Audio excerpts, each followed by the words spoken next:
Lord, you have to become a servant. And the early Christian church was a servant of its generation. The early church was a great church, and their examples provide a model of ministry and mission that we can replicate, that we can duplicate, that we can model, that we can use as a paradigm for how to shape our understanding of who we are. And so come with me and consider very quickly and briefly the mark of a growing congregation. Here is the first mark. Growing churches are committed to maintaining congregational unity. What did I say? I said that growing churches are committed to maintaining congregational unity. Every word is carefully chosen. Committed to keeping the unity within the congregation. Notice verse 32. In the congregation of those who believe were of one heart and soul, and not one of them claimed that anything belonging to him was his own, but all things were common property to them. Yeah. And so what you see is a congregation or a group of people who made what they owned available for the work of ministry. They were not going to be divided by social class or financial status. It was not us and them, or y'all and them. It was all of them, all of us. And so when you look at that particular verse, the words that stood out to me were the words one heart and soul. Now, when I looked at this in the Pillar New Testament commentary, it says that those words mean, and I quote, they were one in friendship. They were one in their purpose, so they were united in everything that they were doing.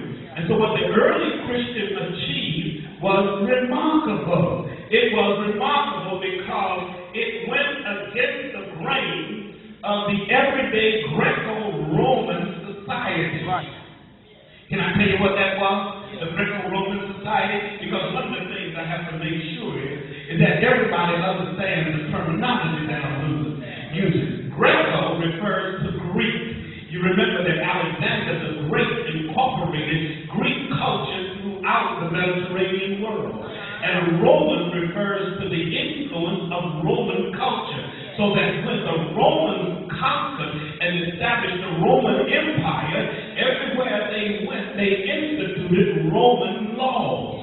And so you had Greco-Roman cultural influences. And so we think of this as Greco-Roman society. And in Greco-Roman culture, the rich and the powerful were the power brokers. But in the early Christian church, they went against the norm of the everyday Greco-Roman society and concluded that everybody was treated as equals regardless of what they possessed, and that they were committed to taking care of the larger community of believers no matter what they had. The congregation was one, not just the apostles. Everyone was committed to the unity of the church. The entire congregation was melded and molded together in a common bond. Now watch this, in a common bond of fellowship, friendship, and fellowship. What did I say? Fellowship.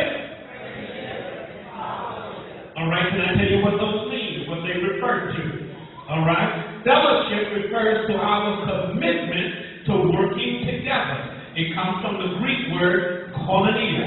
You see that word? Koinonia. Koinonia is the Greek word for fellowship, and it means working together. It literally means to partner with one another. So they were committed to partnering with each other. They were also committed to friendship. And friendship refers to the willingness of us to love each other, to accept people for who they are, to acknowledge them, and to appreciate each other. And the word that you often see used in the New Testament for friendship is the word philion. And it gives us the word Philadelphia. It means brotherly love. And so they cared about each other, and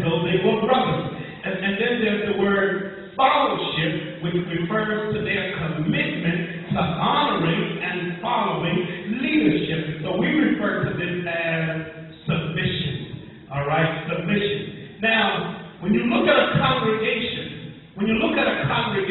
a congregation doesn't have to have a big fancy building and lights and screens and all of that kind of stuff. You don't need any of that in order to have a healthy congregation. But what you do need is love and acceptance and appreciation and togetherness, and you also need some unity. Because there's no substitute for unity in a congregation. You can't go out and kind of get a generic brand of unity. Either you have it or you don't. It's the same way in your family. Either your family is together or it is not. All right? There's no such thing as a partial unity. Half over here, half of this, and a half or not. You see, if half the folks are for something, half of them are not, what do you have? A divided congregation. If 90% are for something and 10% are not for it, you may have the majority, but what do you have? A divided congregation. It is either whole or it is broken. Everyone, what we want to try to do, and I know people say, well, you drink